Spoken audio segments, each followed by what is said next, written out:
평화로운 아침은 우리 집에서 사치다. 최고급 대리석 식탁 위 정갈하게 차려진 식기 사이로 팽팽한 긴장감이 흐른다. 은수저가 그릇에 부딪히는 소리조차 죄악처럼 느껴지는 시간. 나는 오늘도 고개를 숙인 채 내 몫으로 주어진 차가운 죽을 삼킨다. 예, 너는 어제도 늦게 들어왔더구나.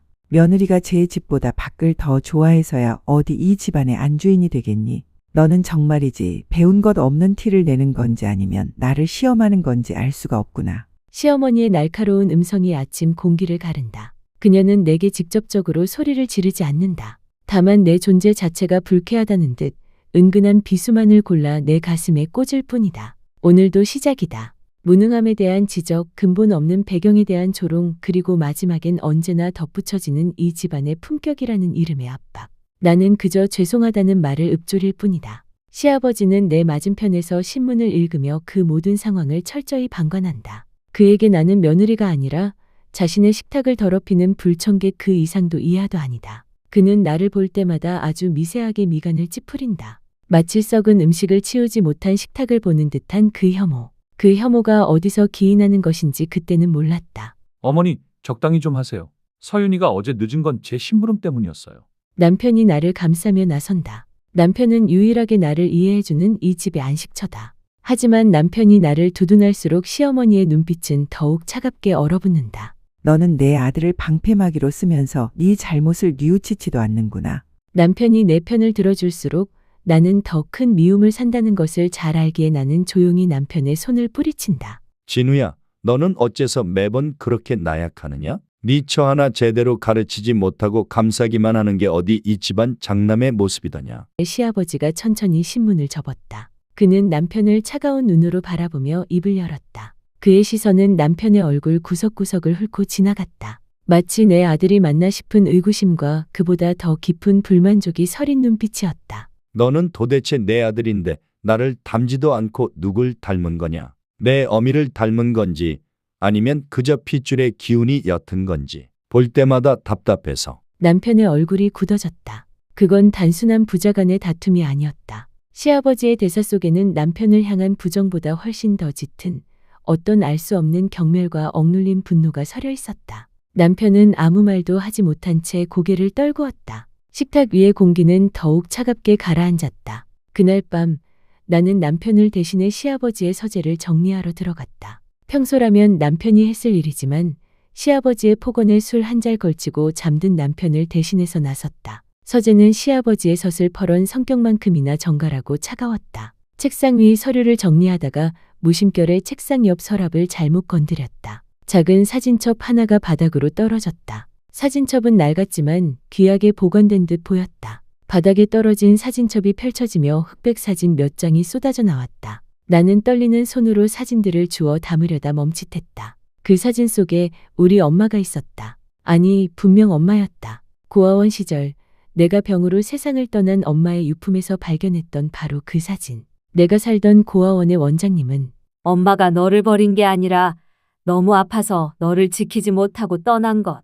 이라며 내 손에 쥐어주었던 사진 속의 여자. 고운 미소를 띤 엄마가 세상에서 가장 행복한 표정으로 아주 젊은 시절의 시아버지와 함께였다. 두 사람은 서로를 바라보며 신뢰와 사랑이 담긴 눈빛을 보내고 있었다. 손이 심하게 떨리기 시작했다. 사진 뒷면에는 희미한 연필 자국으로 1990년 5월 영원한 나의 별에게라는 글귀가 적혀 있었다. 그리고 그 아래에는 시아버지의 이름이 선명하게 박혀 있었다. 나는 숨을 쉴 수 없었다. 내 엄마와 시아버지, 두 사람이 대체 어떤 사이였기에 왜 엄마의 사진이 이 집의 가장 은밀한 서재 속에, 그것도 시아버지의 손길이 닿는 곳에 보관되어 있었던 걸까? 심장이 미친 듯이 뛰었다. 엄마의 유품 중 하나였던 내가 평생 품고 다녔던 낡은 편지 봉투가 떠올랐다. 그 봉투 속 가문의 인장과 지금 내가 보고 있는 사진첩의 문양은 소름 끼치도록 똑같았다. 나는 시아버지의 친딸일지도 모른다. 엄마는 나를 버린 것이 아니라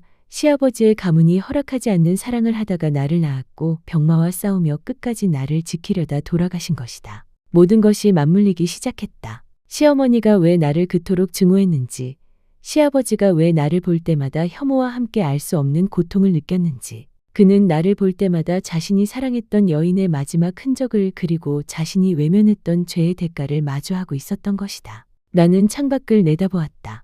저 어둠 속에 잠긴 거대한 저택이 마치 거대한 괴물처럼 나를 집어삼킬 듯 보였다. 나는 엄마의 사진을 가슴에 품었다. 이제 더 이상 비굴하게 숨죽여 살지 않을 것이다. 시아버지의 혐오스러운 눈빛 뒤에 숨겨진 진실, 그들이 감추려 했던 나의 출생, 그 추악한 과거를 내가 직접 파헤치겠다. 내가 엄마를 닮아 더 예뻐 보였을지라도 그들에겐 나라는 존재가 곧 자신들의 치부이자 지워지지 않는 낙인이었을 테니까.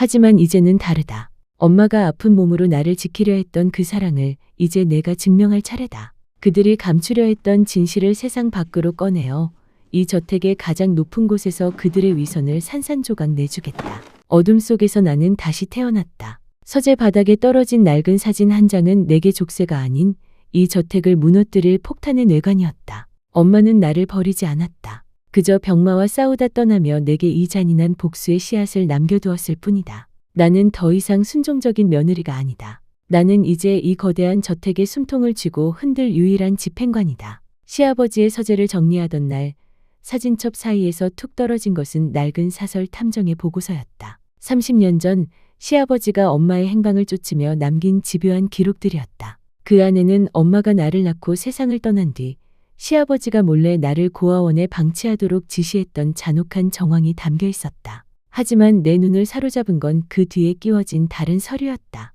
그것은 남편 진우의 어린 시절 크게 아팠을 때 시행했던 유전자 검사 결과지였다. 시아버지는 진우를 자신의 친아들로 굳게 믿고 있었다. 하지만 검사지에는 부성 확률 99.9%와 함께 적힌 충격적인 사실이 있었다. 시어머니가 결혼 직전 다른 남자의 아이를 임신했다가 그 사실을 숨기고 시아버지와 급히 결혼하며 친자 검사에서조차 교묘히 조작된 혈액형 데이터를 들이밀었다는 증거들. 시아버지는 진우가 친아들이라 철석같이 믿고 있었지만 사실은 시어머니가 과거의 남자를 잊지 못해 낳은 아이를 자신의 아이인 척 속여 들어온 것이었다. 시아버지는 그걸 모르고 평생을 진우를 자신의 후계자로 키우며 그 수치심과 분노를 남편에게 쏟아내고 있었던 것이다. 아들이라 믿었기에 기대했고 동시에 자신의 아내가 감춘 비밀을 본능적으로 감지했기에 그토록 혐오했던 것이었다. 나는 그 서류들을 조용히 내 휴대폰 카메라에 담았다. 이것은 시어머니의 목줄을 줄 수 있는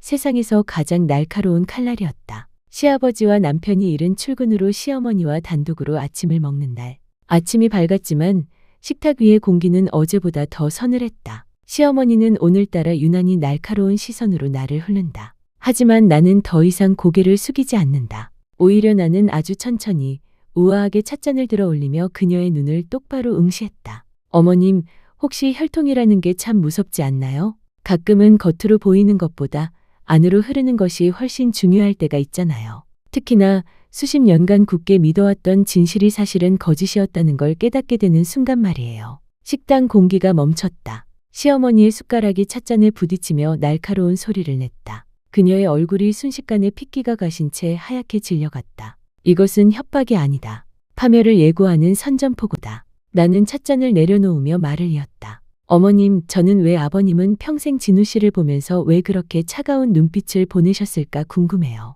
아침 먹다 말고 왜 헛소리야? 그게 단지 남편의 능력이 부족해서였을까요? 제가 어제 서재를 정리하다가 아주 흥미로운 기록들을 발견했거든요. 30년 전 어머니께서 이 집에 들어오시기 전의 일들 말이에요. 뭘 봤다고?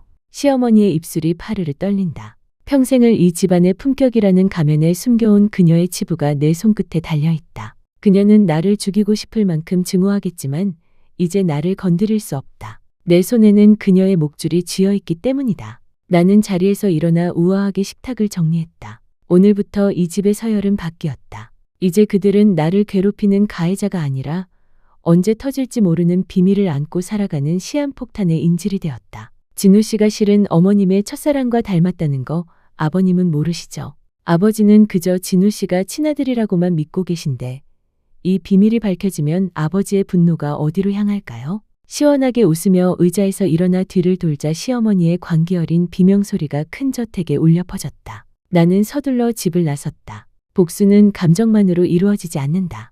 나는 다시금 엄마가 마지막으로 머물렀던 낡은 아파트를 찾았다. 그곳에는 엄마가 남긴 마지막 유품인 작은 수첩이 있었다. 엄마는 나를 지키기 위해 끝까지 그를 원망하지 않았지만 나는 달랐다. 나는 그가 엄마를 버렸다는 사실을 그리고 그 결과로 엄마가 비참한 죽음을 맞이했다는 것을 세상에 알릴 것이다. 나는 끈질기게 과거를 파헤쳤다. 엄마의 지인들을 찾아다니고 당시 가문의 비서실에 근무했던 퇴직자들을 만났다. 그 증언들을 토대로 나는 퍼즐을 완성했다. 내가 시아버지의 친딸이라는 사실, 그리고 남편이 시어머니의 과거와 얽힌 비밀스러운 존재라는 사실, 그리고 우리 엄마는 시아버지의 사람들에게 쫓기다가 차에 치여 불행하게 돌아가셨다는 사실도 나는 거울을 보았다. 거울 속에는 엄마와 닮은 하지만 훨씬 더 도끼 어린 내가 서 있었다. 나는 이 집에 다시 돌아갈 것이다. 며느리가 아닌 김은희의 딸로서 시아버지가 나를 볼 때마다 괴로워하게 만들 것이다. 그가 혐오했던 것은 내가 아니라 자신의 비겁했던 과거와 그 과거가 만들어낸 흉측한 진실이었음을 나는 그에게 뼈저리게 가르쳐 줄 것이다. 나는 다시금 며느리라는 가면을 쓰고 그 집에 들어선다. 오늘의 나는 어제의 나와 다르다. 나는 이제 그들의 비밀을 쥐고 흔드는 이 집의 가장 위험한 그림자가 될 준비가 되었다. 그날 밤 나는 남편의 침대 곁에서 잠든 척하며 휴대폰을 켰다. 내가 모은 자료들을 하나씩 정리하며 마지막 복수의 조각을 끼워 맞춘다. 시어머니는 여전히 나를 증오하고 시아버지는 나를 피하며 도망치고 있다. 그 비겁한 도망을 나는 끝까지 따라가서 멈춰 세울 것이다. 내일 아침 나는 식탁 위에서 그들에게 가장 치명적인 질문을 던질 것이다. 그들이 영원히 묻어두고 싶었던, 잊고 싶었던 그 이름, 김은희. 엄마의 이름을 부르는 순간 그들의 세계는 무너질 것이다. 나는 이제 이 거대한 저택의 구석구석을 나의 복수로 채울 것이다. 엄마의 원한 그리고 나를 며느리라는 이름으로 유린했던 그들의 오만함을 이 저택의 바닥부터 지붕까지 낱낱이 해체할 것이다. 이 저택의 주인은 이제 그들이 아니다. 이 저택의 주인은 그들이 가장 두려워하는 과거를 들고 돌아온 나, 서윤이다. 이제 곧 해가 뜨면 그들은 자신이 지은 죄의 대가가 얼마나 거대한 파도가 되어 돌아오는지 똑똑히 보게 될 것이다. 나는 침대 옆 조명을 끄고 어둠 속에 몸을 숨겼다. 나의 눈은 어둠 속에서도 형형하게 빛났다. 복수는 이제부터가 진짜 시작이다. 나는 이 집의 모든 방을, 모든 가구를, 모든 벽지를 나의 복수라는 감옥으로 만들 것이다. 그들이 식사할 때마다 내 엄마의 얼굴을 떠올리게 할 것이고 잠들 때마다 엄마가 겪었던 고통을 되새기게 할 것이다. 그리고 그 끝에는 그들이 평생 쌓아 올린 명예와 부가 어떻게 한순간의 잿더미로 변하는지를 보여줄 것이다. 오늘 밤 나는 마지막으로 엄마의 수첩을 가슴에 품고 잠을 청한다. 이제 내 꿈은 더 이상 고아원의 차가운 바닥이 아니다. 나의 꿈은 이 집안이 멸망하는 그 처절한 순간이다. 내일 아침 식탁 위에서 터질 폭풍을 생각하며 나는 평온하게 웃는다. 그들의 파멸은 나의 구원이다. 이제 그 어떤 것도 나를 막을 수 없다. 나의 엄마 그리고 평생을 고아라고 무시당한 나의 인생을 짓밟은 대가는 반드시 치르게 될 것이다. 그렇게 나는 이 집안의 가장 어두운 그림자가 되어 다음 날을 맞이할 준비를 마쳤다. 복수의 날이 밝아오고 있다. 식탁 위의 정적은 살얼음보다 차갑고 칼날보다 날카로웠다. 나는 가방에서 서류 뭉치를 꺼내 천천히 식탁 중앙으로 밀어냈다. 그것은 단순한 병원 기록이 아니었다. 시어머니의 비밀을 뚫고 지나가는 가장 치명적인 화살, 바로 30년 전 시아버지가 엄마의 뒤를 쫓기 위해 고용했던 사설 탐정의 최종 보고서였다. 어머님, 아버님, 제가 긴히 드릴 말씀이 있습니다. 지금 이게 뭐 하는 짓이냐? 아버님, 진우 씨는 당신의 친아들이 아니에요. 어머님이 당신을 잡으려고 밖에서 임신한 아들입니다. 나는 자리에 앉아 물을 한 모금 마셨다. 그리고 김은희라고 잘들 아시죠? 목이 타는 것은 내가 아니라 지금 당장이라도 쓰러질 듯한 시어머니와 그 곁에서 거친 숨을 몰아쉬는 시아버지였다. 제가 바로 김은희의 딸입니다, 아버님.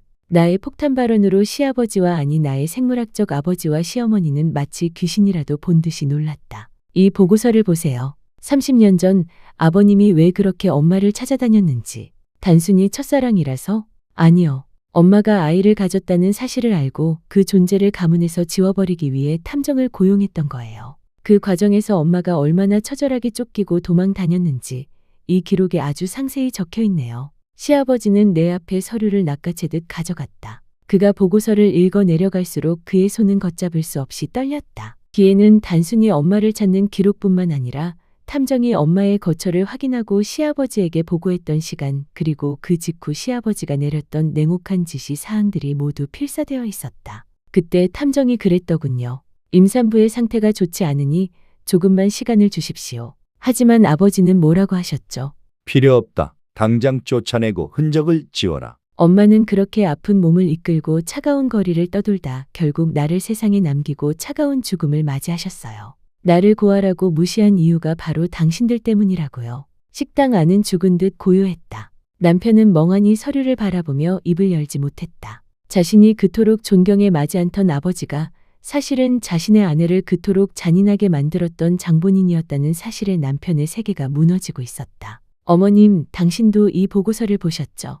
아버지가 엄마를 쫓아다니는 동안 당신은 뒤에서 무엇을 하셨나요? 아버지가 그토록 첫사랑의 아이를 찾으려 혈안이 되어 있을 때 당신은 당신의 아들이 아버지를 닮지 않았다는 사실을 들키지 않기 위해 혈액형 데이터를 조작하고 계셨잖아요. 두 분은 정말 완벽한 한 쌍이에요. 거짓으로 쌓아 올린 이성 위에서 서로의 치부를 무기로 삼아 평생을 증오하며 살아오셨으니까. 시어머니의 입에서 억눌린 신음이 터져나왔다. 그녀는 이제 더 이상 반박할 힘도 분노할 기운도 남아있지 않았다. 시아버지는 보고서를 꽉 움켜쥐며 나를 쏘아보았다. 그의 눈에는 회한과 두려움 그리고 여전히 가시지 않은 오만이 뒤섞여 있었다. 네가 진짜 김은의 딸이라고? 내 딸이라고? 아버님, 아니 아버지 덕에 전 고아원에서 크면서 당신들에게 고아라고 무시나 당했죠. 전 그냥 제가 맘에 안 드셔서 그런가 했는데 첫사랑이자 저희 엄마를 닮았다는 이유로 저를 혐오하실 줄은 꿈에도 몰랐어요. 나는 그에게 천천히 다가가 그의 귓가에 낮게 속삭였다.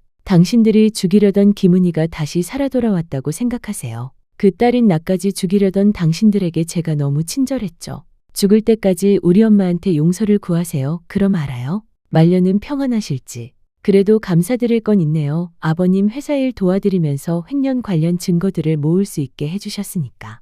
이 보고서의 원본과 횡령 자료는 이미 언론사와 검찰에 넘겨질 준비가 끝났어요. 당신들이 평생 지켜온 그 명예가 어떻게 한 줌의 재로 변하는지 똑똑히 지켜보세요. 식당을 나서는 나의 뒷모습에 그들의 비참한 절규가 꽂혔다. 남편의 울음 섞인 목소리, 시어머니의 악에 바친 비명, 시아버지의 둔탁한 책상 치는 소리. 그것은 내가 30년 동안 꿈꿔왔던 가장 완벽한 붕괴의 소리였다. 나는 저택의 정원을 가로질러 걸었다. 아침 공기가 상쾌했다. 엄마 들려요? 내가 지금 당신의 원수를 한 걸음씩 벼랑 끝으로 밀어내고 있어요. 당신이 보지 못했던 세상의 빛을 내가 대신에 그들에게 저주로 돌려주고 있어요. 이제 이 저택의 문을 나선다. 다시는 돌아오지 않을 것이다. 나를 며느리라는 이름으로 유린했던 이 집은 이제 내가 없는 지옥에서 서로를 뜯어먹으며 서서히 무너져 내릴 것이다. 이것은 끝이 아니다. 30년 전 엄마가 멈춰야 했던 그 길을 내가 이어가고 있을 뿐이다. 나의 복수는 이제 갓 본궤도에 올랐다. 오후 2시 세상은 이 집안의 추악한 민낯을 알게 될 것이다. 남편의 출생 비밀과 시아버지의 잔혹한 과거 그리고 시어머니의 거짓된 삶이 한데 뒤엉켜 이 저택을 폐허로 만들 날이 머지않았다. 나는 핸드폰의 전원을 끄기 전 남편에게 문자를 남기고 저택의 거대한 철문을 뒤로 했다. 이제 뒤돌아볼 시간은 없다. 나는 비로소 자유롭고 비로소 잔인해졌다. 폭풍이 휩쓸고 간 자리에 남은 것은 폐허뿐이었다. 2시 정각 언론을 통해 쏟아져 나온 자료들은 이 가문의 성벽을 단숨에 무너뜨렸다. 시아버지가 저지른 과거의 살인 미수와 방치 그리고 시어머니의 혈통 조작 스캔들은 대한민국을 뒤흔들었다. 주가는 폭락했고 검찰의 압수수색은 새벽부터 저택을 집어삼켰다. 그 거대하고 화려했던 저택은 이제 고요하다 못해 죽은 듯한 정막에 잠겨 있었다. 나는 짐을 쌌다. 며느리라는 이름의 가면을 벗고 오직 김은희의 딸로서의 삶을 준비한다. 시어머니는 경찰에 연행되면서도 내게 저주를 퍼부었지만 나는 그저 그녀의 눈동자에 비친 자신의 파멸을 묵묵히 응시했다. 시아버지는 서재에 앉아 아무 말도 하지 않은 채 굳어버렸다. 그가 평생 지키려 했던 명예가 자신의 손으로 쓴 과거의 기록에 의해 짓밟히는 것을 보는 것이 내 마지막 복수였다. 하지만 내 손을 꽉 잡고 있는 한 사람, 진우 씨였다. 미안해 진우 씨, 당신에게까지 상처 주고 싶지 않았지만 미안해. 아니, 오히려 내가 미안해. 그는 충격 속에서도 나를 미워하지 않았다. 아니, 그는 자신의 부모가 저지른 죄악 앞에서 고개를 들지 못했다. 내가 그들의 목줄을 죄어갈 때마다 그는 묵묵히 나를 지켜주려 했었다. 그도 피해자였다. 자신이 누구의 아들인지도 모른 채 평생을 가짜 핏줄이라는 죄책감과 아버지의 혐오를 견뎌온 또 다른 희생양. 당신마저 이용하려고 했던 건 아니었어요. 하지만 내 엄마의 인생을 되찾으려면 이 방법뿐이었어요. 그는 말없이 나를 안아주었다. 그의 품은 따뜻했다. 이 지옥 같은 집안에서 유일하게 나를 인간으로 대우해 주었던 사람. 우리는 이 거대한 저택을 뒤로하고 세상 밖으로 나왔다. 부모의 죄는 그들의 몫이고 우리의 삶은 우리의 몫이라는 것을 그는 알고 있었다. 우리는 아주 작은 오피스텔로 거처를 옮겼다. 화려한 가구도 명품 옷도 없지만 식탁 위에는 따뜻한 밥과 국이 올라왔다. 나는 더 이상 그림자 속에 숨지 않는다.